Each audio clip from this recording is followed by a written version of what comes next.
안녕하세요. 김성길 목사와 함께하는 GTS 말씀 묵상 시간입니다.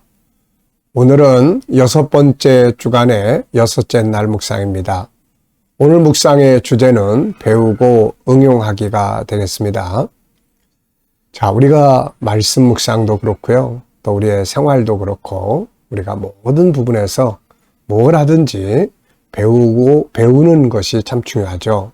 성공에서도 배우고 실패에서도 배우고 또 어려운 환경 속에서도 배우고 공부를 통해서도 배우고 모든 건 다 배울 수 있는 것들이 많습니다. 아이들이 실수를 하고 그래도 야단치기보다는 여기서 배울 수 있는 게 뭐지? 라고 한마디 묻는다면 훨씬 더 좋은 교육이 될 수가 있죠. 그리고 이제 배운 것은 얻은 것은 활용을 해야 합니다. 응용하고 활용을 할 때 좋은 열매를 맺게 되고 발전할 수 있는 거죠. 자, 이번 한 주간 우리는 무엇을 배우셨나요? 또 그것을 어떻게 사용하고 있나요? 얻은 것, 가진 것이 있으면은 잘 사용하는 것이 좋은 열매 맺는 방법입니다. GTS 묵상은 두 가지의 목적 때문에 만들어졌습니다. 하나는 매일매일 지속적인 은혜의 감동을 가지고 사는 역동성 있는 신앙생활과 또 하나는 삶의 현장의 변화와 발전을 만드는 그런 능력을 위해서 만들어졌습니다. 아이들은 재능 개발과 학습 능력을 키우기 위해서 만들어졌죠. 이것을 위해서 5-7 플러스 2의 구조가 있습니다. 5는 그림 분석 5가지. 이것을 통해서 생각하는 능력을 키웁니다. 7가지 주제는 매일매일 생활의 주제입니다. 그날 주제를 한번 생각해 보시고 그것을 살아보면 변화가 만들어집니다. 7가지 주제를 다 같이 한꺼번에 모으면 컨설팅하는 도구가 됩니다. 7가지 순서대로 아이들의 학습을 지도하면 아이들에게는 아주 좋은 학습 방법이 되는 거죠. 자, 2는 질문 만들기와 주님, 이럴 때 어떻게 해야 되나요? 주님께 묻고 소통하고 영감 얻는 방법이 되겠습니다. 자, 오늘도 그림부터 정리를 하겠습니다. 자, 오늘 그림은 우리나라의 초기에 선교사님들이 들어오셨을 때 이제 선교의 현장이 이런 모습이었습니다. 전도하고 믿는 자들은 이렇게 마당에 다 멍석 깔아놓고 여기에서 이제 선교사님들이 성경도 읽어주고 가르쳐주고 이게 주일학교가 되고 이제 이렇게 됐던 거죠. 자, 그래서 요 그림이 올려져 있습니다. 자, 제목을 정해보시고 느끼는 것도 적어보십시오. 저는 제목을 성경 말씀을 들려주는 선교사님 이렇게 제목을 정해봤고요. 한국 초대교회의 선교 활동의 모습 그리고 진지하게 듣는 아이들. 자, 듣는 자와 전하는 자가 복이 있다. 이렇게 적어봤습니다. 말씀을 전하는 이 선교사님도 참 복이 있는 분이고 이 먼 곳까지 와서 하나님 말씀을 전하고 이렇게 또 들을 수 있는 사람이 있다는 것도 참으로 감사한 일입니다. 성도들 입장에서는 복음을 전해주는 분이 있다는 게 너무너무 감사한 일이죠. 자, 분석해 보겠습니다. 눈에 보이는 것, 보이지 않는 것. 세상은 항상 보이는 것보다 보이지 않는 게 더 많습니다. 그래서 보이지 않는 것을 잘 찾아내는 것이 그게 지혜고 승리고 또 발전이고 그렇죠. 자, 여기서는 이제 성경을 읽고 있는 선교사님, 그 다음에 또 말씀을 듣는 사람들. 밑에 13명, 위에 3명 이렇게 되어 있습니다. 자, 그리고 이제 이들이 깔고 앉은 멍석, 그리고 주변에는 옛날 시골에 그 대나무나 나뭇가지를 이렇게 담을 쳐놨는데 그런 이제 전통적 그런 모습을 보여줍니다. 또 그 집에 이렇게 턴마루에 양쪽에 기둥이 있고요. 또 상당히 좀 집이 그래도 나름대로 큰 집 같아요. 마당이 있습니다. 마당. 자, 그리고 이 위에 있는 분들이 앉아있는 뒤로 들어가는 방문이 보입니다. 보이지 않는 부분에는 또 뭐가 있을까요? 우선 여기에서 성경을 전하는 이분은 도대체 누군가? 그림 그리시는 분이 아마 어떤 실물을 전제로 그리지 않았을까 싶어요. 그리고 이 동네는 어디인가? 들려주는 말씀은 어떤 내용인가? 말씀을 듣는 사람들의 결과는 또 무엇인가? 자, 이렇게 선교하는 선교의 결과는 또 무엇일까?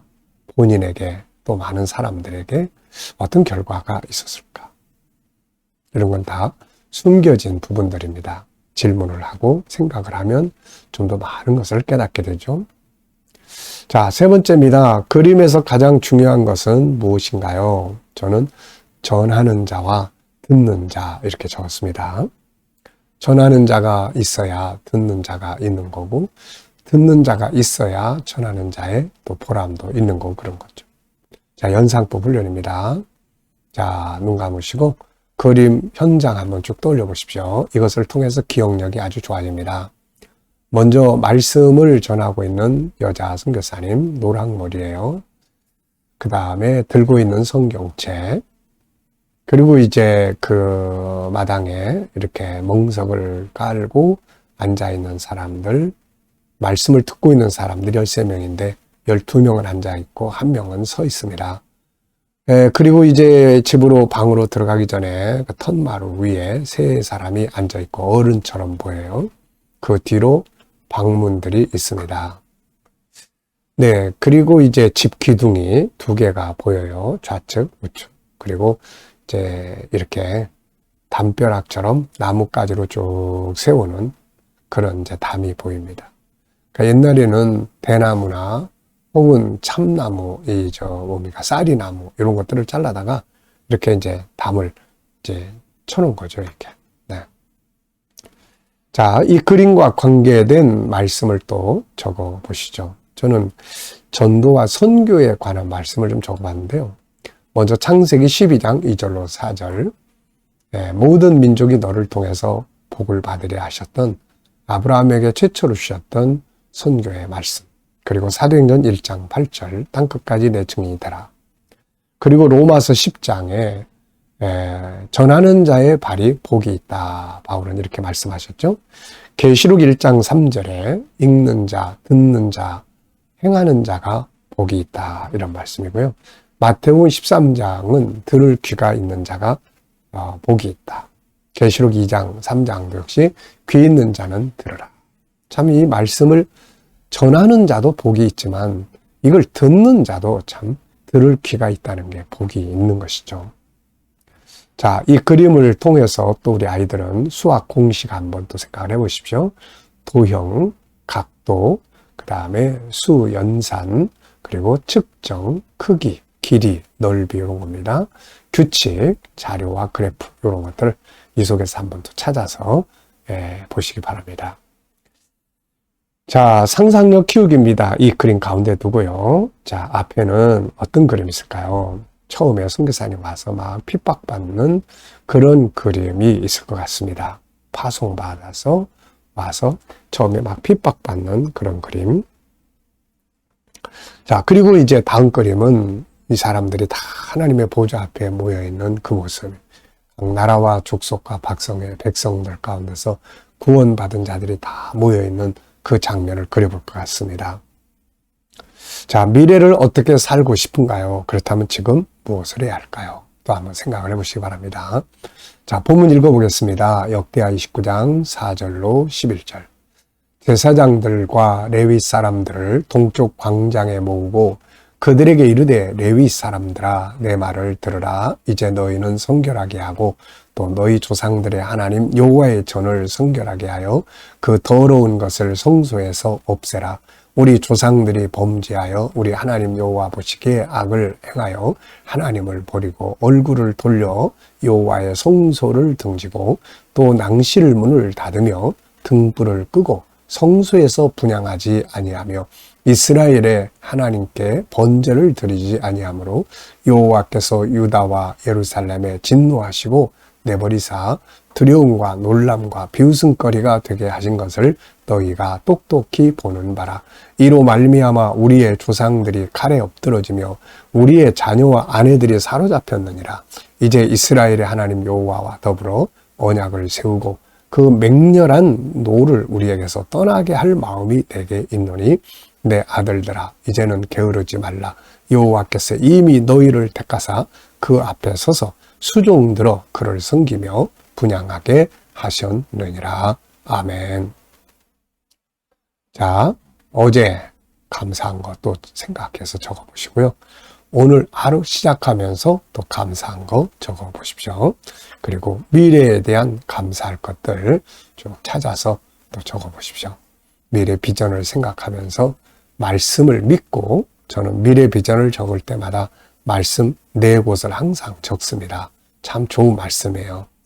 에베소 3장 20절은 너희가 구하는 것이나 생각하는 것보다 더욱 넘치도록 역사하실 하나님, 이런 내용이 나오고, 신명기 16장 15절은 너희 손으로 행한 일들을 내가 복 주실 것을 인하여 즐거워하라, 이런 말씀이고요. 또 마가복음 10장 29절 30절에는 나를 위하여, 내 이름을 위하여 집이나 전토를 벌인 자마다 이 땅에서도 100배나 받을 것이라는 말씀. 마태복음 21장 22절에는 무엇이든지 믿고 구하는 것은 다 받으리라, 이 말씀입니다. 미래 비전을 놓고 이런 말씀을 다 옆에다 놓고 아버지 이렇게 말씀하셨죠. 이렇게 될 줄로 저는 믿습니다. 그리고 감사, 이렇게 쓰는 거죠. 여러분도 한번 해보세요. 그러면 믿음이 생깁니다. 자, 1번입니다. 자, 오늘의 주제는 배우공룡하기. 부제로는 내가 머무는 곳에 소금과 빛이 되고 머무는 곳에 선한 영향력을 미치고, 목적은 전도와 선교, 이게 부제입니다. 자, 오늘 어디를 가시게 되나요? 또 누구를 만나게 되나요? 그 만남 속에서 머무는 곳에서 어떻게 하면은 좋은 영향력, 그리스도인으로서의 영향력을 미치게 될까요? 자, 저는 4가지를 적어봤는데요. 우선 하나는 진실해야 된다. 오늘 말씀을 보면은 성결하다, 거룩하게 하다는 거거든요. 거룩의 한 부분은 진실입니다. 내가 머무는 곳에 진실되면 사람들이 신뢰하게 되고 하나님을 인정하죠. 그 다음에 열정입니다. 열정을 가진 사람을 보면 다 좋아하고, 그리고 그 열정을 가지고 있는 사람이 가진 신앙도 인정을 해주게 되죠. 또 변화를 만드는 것입니다. 변화. 뭔가 내가 머무는 곳에 새로운 변화를 줄 수 있다면 그 사람은 다 환영받습니다. 사람들은 항상 다 어디나 새로운 변화를 다 원하거든요. 근데 새로운 변화를 만들어내는 이 체인지 메이커가 온다면은 사람들 얼마나 좋아하겠습니까? 그리고 능력 있게 일하는 모습을 보여주는 거죠. 능력 있게 다 일을 맡겨주면 아주 능력 있게 일하는 모습을 보여주는 겁니다. 그러면 요셉처럼 보디발 장군이 인정하고 가정 총무로 삼고, 감옥에 갔을 때도 감옥의 간수가 모든 책임을 그에게 맡기고, 나중에 왕이 만나봤을 때는 총리로 세우고, 참 멋지지 않습니까? 이렇게 능력, 진실, 열정, 변화, 능력입니다. 자, 거룩한 부담 시간입니다. 주일에 초청할 사람을 위해 기도와 전화하기. 올해 우리 교회 표와 보라는 말씀입니다. 우리가 다른 거 못해도 하나님 올해 원금 각처에서 구원받을 자들 다 보내주세요 라는 기도만 해도 됩니다. 그리고 내가 늘 전도하기 위해서 기도하는 사람들이 있으면 또 용기를 내서 문자라도 한번 보내보시기 바랍니다. 오고 안 오고는 하나님의 소관이에요. 그런데 말해주고 알려주고 초청하고 하는 건 우리의 해야 될 일이죠. 3번째입니다. 5-7+2. 우리가 책 속에서만 사용하지 말고 생활 속에서 오늘 이번 한 주간 어디다 응용해 보셨는지 체크해 보시기 바랍니다. 그림 분석도 생활 속에서도 얼마든지 다 분석할 수 있거든요. 아이들과도 사물을 보면서 항상 이야기 나눌 수 있거든요. 이게 아이들의 내면에 있는 재능을 밖으로 끌어내는 비결입니다.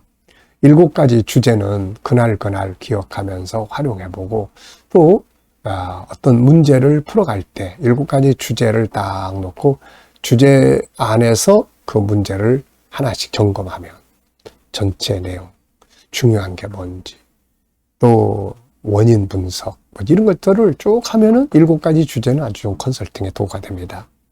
저는 3가지 영역에서 주로 이걸 사용을 해요. 하나는 묵상할 때, 하나는 나눌 때, 또 하나는 제가 생활 속에서 살아갈 때.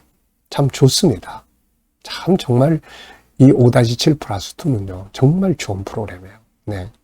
그래서 이걸 활용하는 연습, 익숙함, 습관, 이렇게 돼야죠. 질문 만들기입니다. 10절로 11절입니다. 이제 이스라엘의 하나님 여호와와 더불어 언약을 세워 그 맹렬한 노를 우리에게서 떠나게 할 마음이 내게 있노니 내 아들들아 이제는 게으르지 말라. 여호와께서 이미 너희를 택하사 그 앞에 서서 수종들어 그를 섬기며 분향하게 하셨느니라. 자, 저는 질문을 히스기야가 주는 교훈은 무엇인가 이렇게 적었습니다. 히스기야는 그 하나님을 떠나면서 왔던 모든 재난을 어떻게 벗어날 수 있을까? 그 방법은 하나님께로 돌아가는 것이다. 그래가지고 이제 개혁을 하죠. 근데 어떻게 그는 이런 생각들을 하게 되었을까? 저는 2가지로 적어봤어요. 하나는 하나님을 향한 간절한 마음이 있는 사람이다. 하나님을 사랑하고 하나님 중심으로 살아가는 이 간절함이 있는 사람이다. 2번째는 나라가 이 부강하고 얼마나 이게 안타깝습니까? 자녀들이 잡혀가고 다른 나라들에 시달림 받고 침략받고 국가가 막 이렇게 얼마나 이게 안타까운 거예요. 이거를 어떻게 회복할 수 있을까? 여기에 대한 열정이죠, 이게.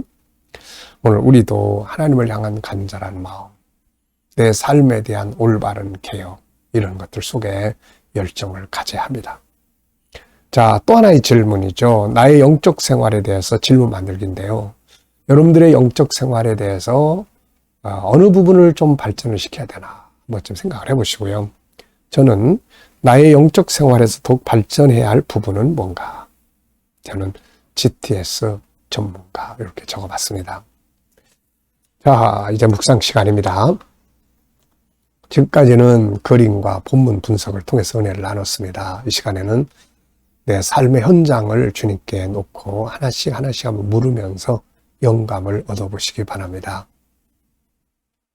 먼저 본문 한번 쭉 생각해 보시고요. 7가지 주제 떠올려 보시고요. 그리고 내 삶의 현장, 오늘 어디를 가시고 뭘 하며 누구를 만나고 어떤 문제를 해결해야 됩니까? 이걸 놓고 이제 물어보시면 돼요. 주님, 이럴 때 제가 어떻게 해야 되나요? 오늘 이 사람 만나 무슨 말을 해야 될까요? 어떤 자세로 대하면 좋을까요? 오늘 이 일을 해결하기 위해서 필요한 말씀은 무엇인가요? 그리고 기다려보면은 떠오르는 지혜, 말씀, 감동이 있습니다. 이거 가지고 사는 거죠. 자, 오늘도 내 감정이나 기분이나 경험을 바탕으로 하지 말고 주님이 주시는 영감을 바탕으로 살아보시기 바랍니다. 자, 기도하고 마치겠습니다. 주님 감사합니다. 오늘도 또 묵상으로 하루 시작합니다. 복된 하루 되게 하여 주시옵소서. 우리 자녀들, 친척들, 동료들, 믿지 않는 자들 다 주께 돌아와 구원받게 하시고 성도들이 일하는 직장과 사업장에 오늘도 형통하며 발전하게 하여 주옵소서. 주님, 오늘도 또 치료받는 교우들에게 모든 아픔에서 치유될 수 있도록 치유의 능력이 더 강하게 역사해 주시고 또 주님, 이 어려운 문제를 안고 기도하는 성도들에게 감당할 힘을 주시고 피할 길을 주시며 또 합력하여 선을 이루게 하여 주시옵소서.